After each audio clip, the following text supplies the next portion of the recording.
Salut les amis, ici Polo, on se retrouve pour une nouvelle vidéo de World of Tanks Blitz. Et aujourd'hui nous allons parler de la nouvelle mise à jour qui a eu lieu hier, ou ce matin, ça dépend. Et donc nous allons partir avec le début de la branche nouvelle américaine, donc avec le M2 Lite. Alors je vais rien pouvoir vous dire dessus, parce que je ne l'ai jamais testé. Donc on va voir ses qualités et ses défauts tout de suite en bataille. Donc je vais juste mettre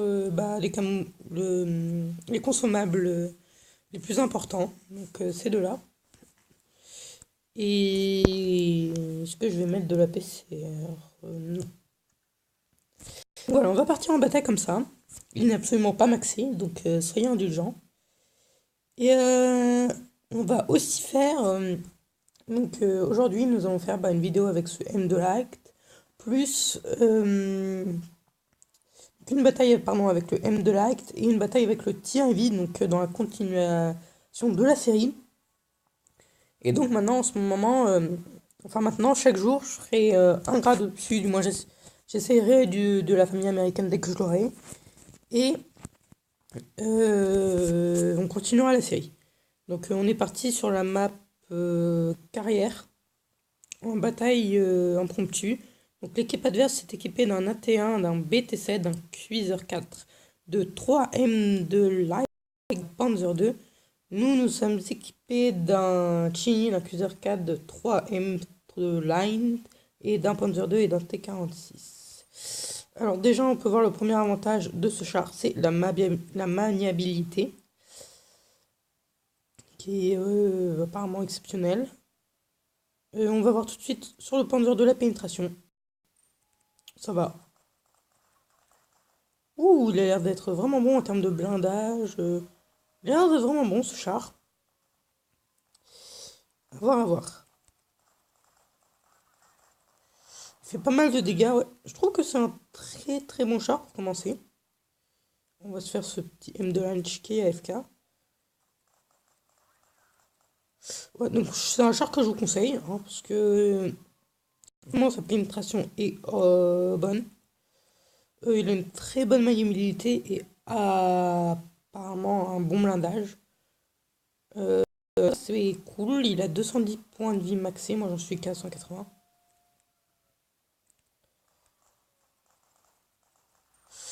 Là on va plus sur le BT2. Alors il nous a raté. Voilà, on l'a eu, ça c'est cool. Par contre on va devoir attaquer le AT1 pour le décap. Alors déjà il nous montre... c'est parfait, ok c'est le M2 Light. Ok, donc son meilleur canon déjà n'est absolument pas rafale. Ok, donc j'ai raté tout le rafale moi. Ok, c'est bon, parfait. On va éviter de se faire prendre à revers. Oui, donc c'est un char qui fait vraiment très très mal, très très bon char, moi je trouve, pour une première game, il a fait très très mal. Et donc vraiment excellent char.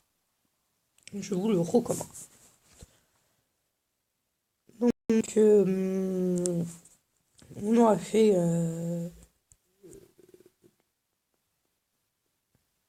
on aura fait 307 de dégâts, donc pour un tir 2 c'est vraiment pas mal. On aura gagné en 350 d'XP. Alors tout de suite on va regarder ses statistiques en détaillé. Donc déjà on va rechercher la toile.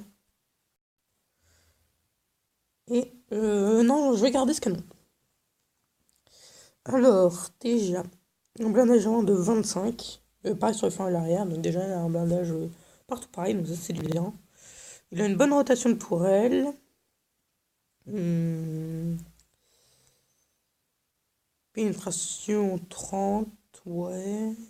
Vision de rechargement. 10 obus. Dégâts de standard 7 à 12. Ok, donc c'est vraiment pas mal. Oh, même d'humidité, il a 41. Ensuite, le M3 Stoir. Père en maniabilité, ok. Et ensuite, ce sera le M5 Stoir. un peu mieux.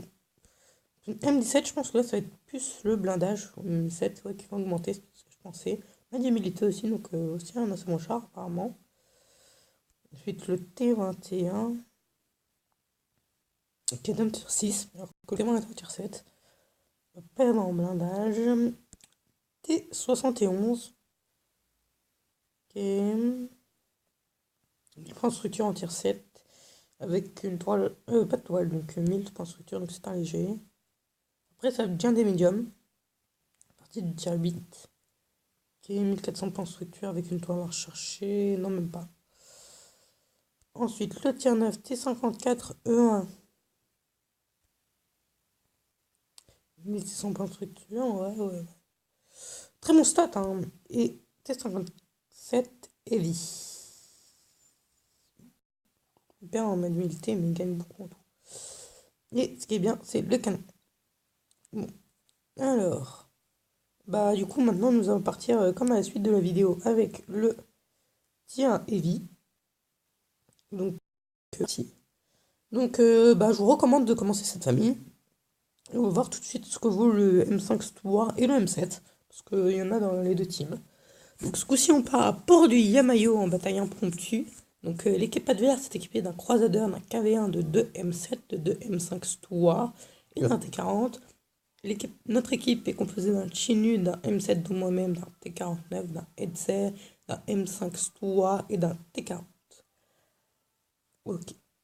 Le M7 a l'air beaucoup plus blindé que la famille qui est déjà plutôt blindée. Donc voilà, alors déjà, physiquement, il ressemble pas à ça, c'est un T49. Par contre, le tir 4 n'a pas beaucoup de points de structure. Ok, 680.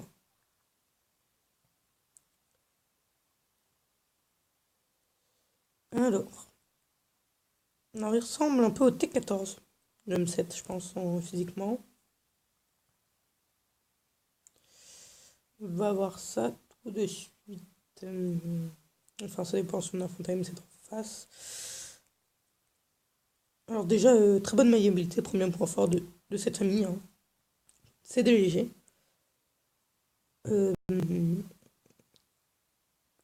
Alors déjà, le KV1 adverse, il est spoté. Alors, la team adverse est surtout sur le flanc droit. Alors déjà, il y a un kill des deux côtés en 9. Alors voilà, des avantages du tir à vie. Déjà, c'est sa précision, son blindage. Alors, il recharge plus vite que moi. Donc il ressemble au T14. Donc sa précision, son blindage qui est très bon, et sa maniabilité. Donc c'est vraiment un très très bon char. C'est un lourd. Là, dans le blindage, on n'a pas pu voir, on s'est pris avec un tir, mais très très bon char. Alors déjà, notre team, on en a perdu beaucoup. On va se faire le T40.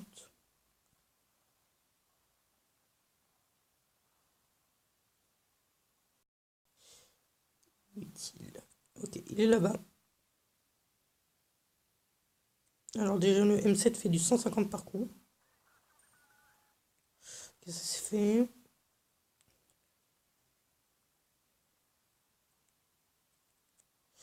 En termes de blindage, notre Absem qui a l'air de bien jouer. Alors déjà, on commence à se faire contourner.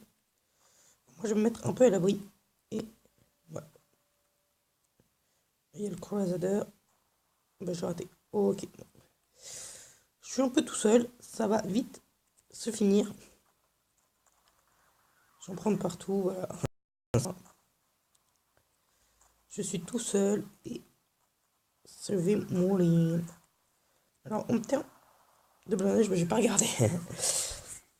Et ça a l'air d'une très bonne famille allemande. Donc, c'est tout pour cette vidéo. Et moi, je vous dis à une prochaine vidéo. Ciao.